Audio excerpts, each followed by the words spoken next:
Okay. Hey, how you doing, everybody? Welcome to Cooking with Randy today. Today we're going to make fluffy buttermilk biscuits. They're the best. I've, made biscuits in the past, but they never turned out. I've been working with it, but it's all going to work out. So here we go. Let's get started. First thing, you're going to need self-rising flour. Always remember, so you can't use white flour. If you do, it ain't going to turn out. You're going to have to use self-rising flour. Baking soda or baking powder. You can use both, but I use baking powder.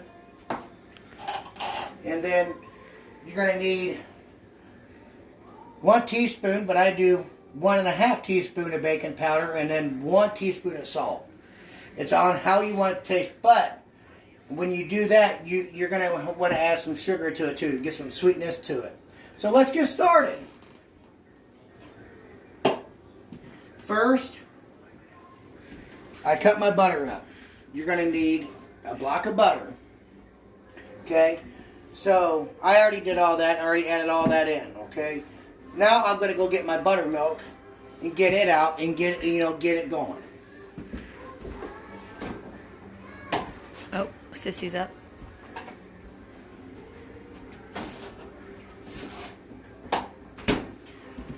What you want to buy the Anderson Erickson's curdled buttermilk. It's the best. It's good. What you'll need for that, but before you put that in, don't jump the gun, okay? Because I about did it, so don't jump the gun. So here we go. I got to add my salt. 1 tablespoon of salt. That's a teaspoon, honey. Sorry guys, tablespoon. My wife just corrected me on it. You don't need that no more. Throw that in the sink. Okay? Now what you do is, it depends on how sweet you want your biscuits. If you want them sweet, you can use them. You can do a little bit more sugar if you want. But my biscuits, the way I make them, they turn out just perfect. You can freeze them after you cook them. You can freeze them before you cook them. Put them in the freezer. Then next morning you get up, pop them in the oven. You're good to go. There's your breakfast, people. So this is what I'm going to do. I'm going to add a 1/2 cup of sugar to this because I doubled on my mixture this time.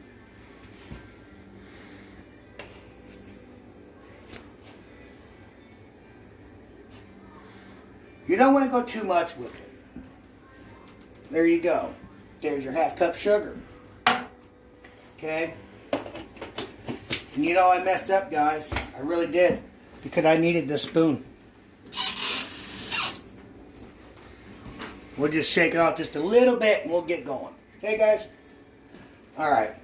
Being I doubled up on all the ingredients I got in here, okay?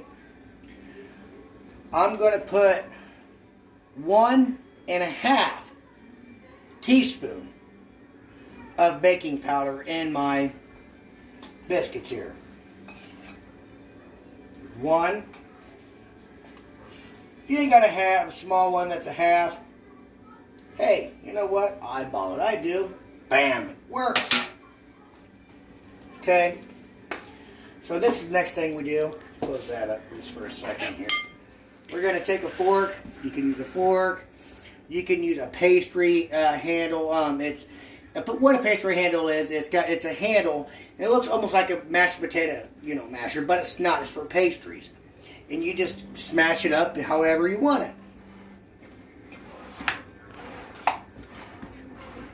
And you just get the. You got to do it. I mean, a lot of people say freeze it, but I don't. I don't put it in the freezer for no 10 minutes because if you do that, yeah, it turns it yellow. That's what you want. But even without doing it, the butter will bring in the color of the biscuits itself. Here, I'll show you guys real quick, guys. These are the biscuits I just made about 15-20 minutes ago. Okay? Look how flaky these are, guys. I mean, they're really good. And the way I did this, I put flour on the top of it to get that golden brown. You ain't got to put butter. You ain't got to put nothing. Just sprinkle you some flour on the top, and then, that it turns it golden brown. Because what that flour does, it helps bring out the goldenness in the flour. Okay? Look at that, guys. Look how that looks. Look at that. That is just perfect. That is a perfect biscuit. You know, it's just perfect, guys. It's really good. Just ask my wife. She had a couple of them last night when I made them. But anyways, we're going to keep mixing this up until I get to where I want it. The big chunks, take your hands, smash it all up. Because if you don't smash it up, yeah, you want it in the biscuit. You're going to taste it throughout the biscuit. But you don't want to be biting into clumps of flour. It's not, you know, because you never know. Dry flour, not a good deal. Not a good deal. But just keep doing this. Smash it around, you know, play with it, you know, like you used to play with Play-Doh when you were a kid, right? Well, let's at least hope some of you people out there remember Play-Doh when you were a child. I had a cousin that used to try eating Play-Doh. It was crazy. Crazy. But, you know, when I do videos, I try to I make fun. I make fun of what I'm doing. And it's fun because it brings back the childhood memories of you making either homemade Play-Doh with your mom, your dad, your sister, your brothers. It's fun. So, I mean, and if you ever, you know, I'm going to keep making, you know, videos like this. The daughter, she wanted barbecue smokies tonight, and so did the wife. So, we already got them in the crock pot and going. So, but, all right. Now, let's get a close-up on this video, huh? Look at that. That's how you want it to look, guys.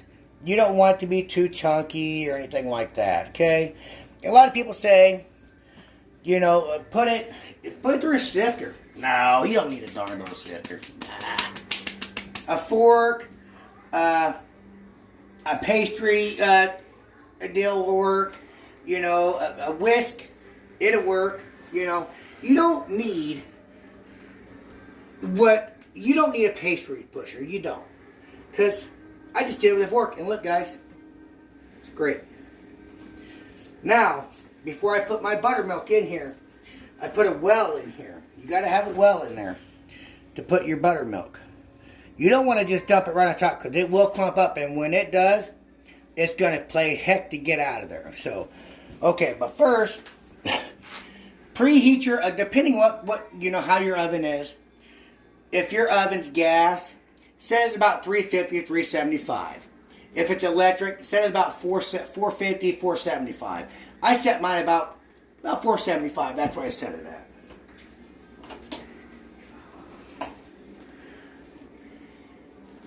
And that's where you want it to go. Always make sure you ain't got nothing in the oven, guys. Nothing in there. You're good to go. Okay, now, because like I said, I doubled up on everything. So I'm going to do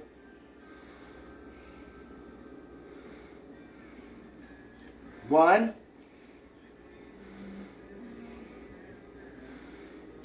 two, and not even a full cup of the buttermilk on the last of it. So you might as well say it's 2.5 cups of buttermilk. Put this back in the fridge so it don't go bad. You can use any kind of spoon to stir this up. Any kind, which one you want. Keep stirring. Don't worry, it's going to be sticky. Don't worry about that. But it all turns out. You can't just give up. Don't ever give up. You give up, that's showing everybody you're not going to be able to do it. So don't give up. Never give up on anything. Okay? If it looks like that, which it will, add some more flour. There you go. Smash it in there. Keep stirring, stirring, stirring. But what a lot of people don't fail to say about when they do these videos on, you know, their biscuits and all that, they always say, oh, well, this is how you got to do this. No. You do it your way, okay? But they still turn out, and they turn out awesome. Guys, don't listen to them. Don't. Because it's, you listen to them, then you're like, well, I should have, did it my way. But, hey, you know what? In my eyes, you got to learn. Everybody is not going to make a perfect biscuit. Okay, guys? Then when you roll these out, I don't have a biscuit cutter. My wife, she drinks Diet Coke. I just cut the top off of it. Hey, it works every time. You can use anything, but it's got to have a hole in it at the end to release the air. Because you use a cup, you can feel that pressure of that air pushing up on that cup. Don't ever do that. Don't use a cup. Find a bottle, take the lid off, cut the top off. Hey, there you go.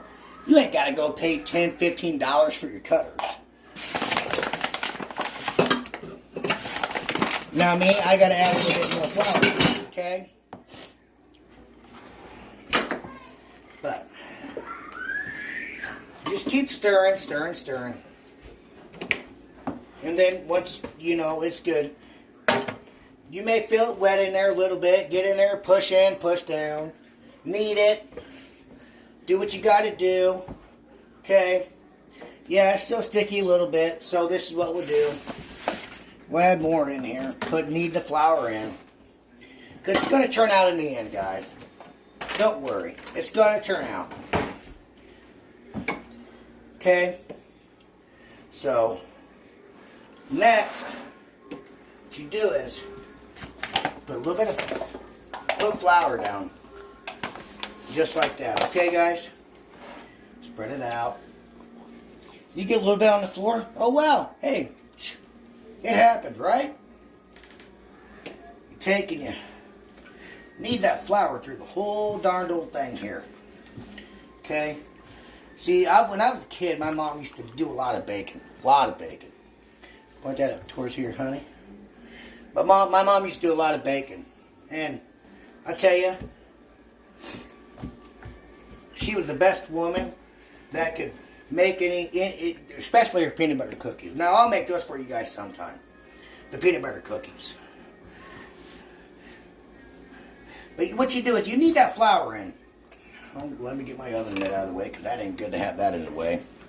Thank you. Mm-hmm. But you just, you need it in. You do good. Flour shoots back at you. Oh, well. Right? Okay. Washer and dryer, huh? So this is what we do.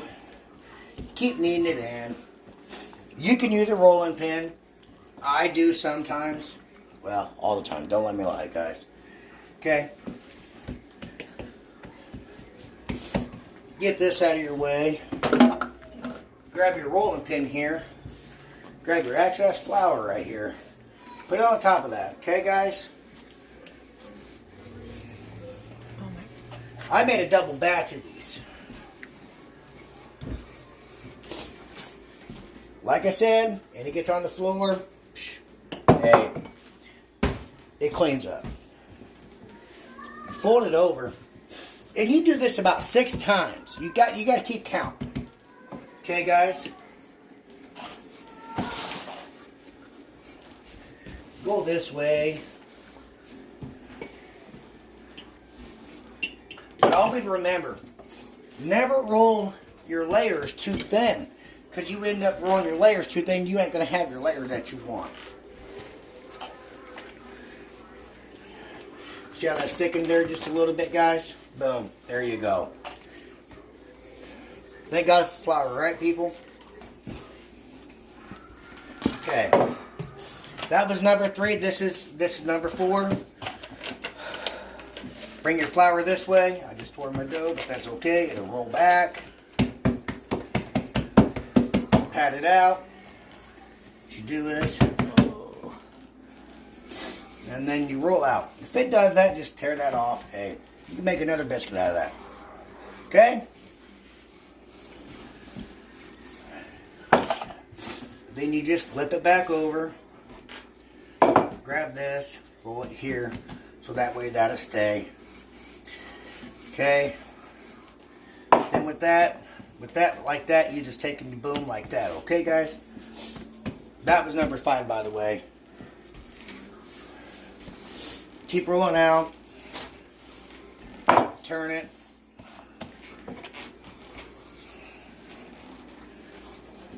Okay. Roll it again. That's number 6. Okay, don't do it no more than that. You can if you want, but it ain't going to come out right. Turn it. Bring this out.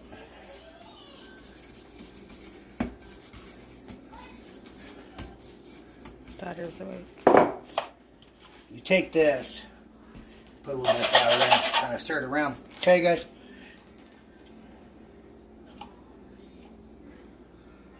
Then you punch your biscuits out.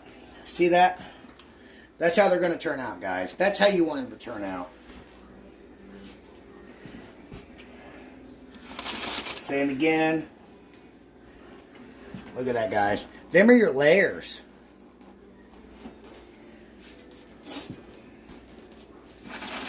It's cheaper to make them at home than go buy them at the store already pre-made. And it really is. For a bag of this self-rising flour, it's about $1.25 or so, maybe less.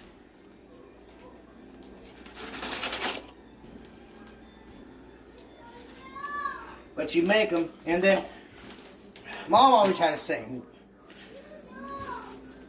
want not, waste not. Well, you wasted in my house when you was a kid, you were in trouble. Big trouble.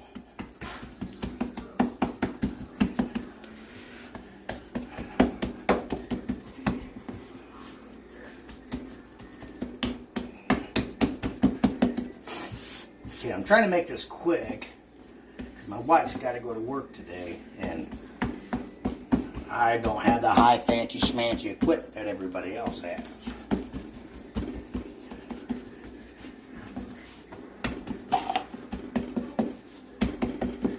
You just, you know, however thickness you want your biscuits to be. You can make them as thick as you want. Me, now that's a biscuit, people. Look at that. Look at that. I'm going to make 6 of these. This one, it's not going to be round, but it's going to be round enough. Okay? Look at that. Look at that. It's already wanting to fall apart. I ain't even baked them yet, guys. What's up with that?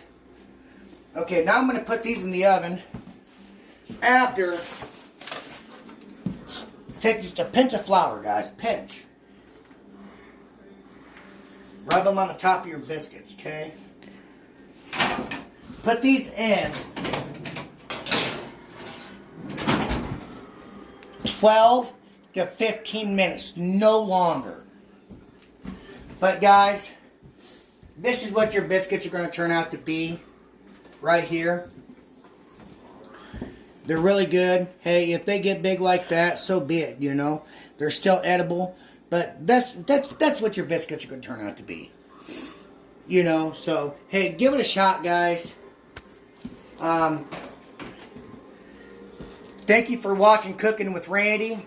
I'll be back with plenty more. Thanks, guys.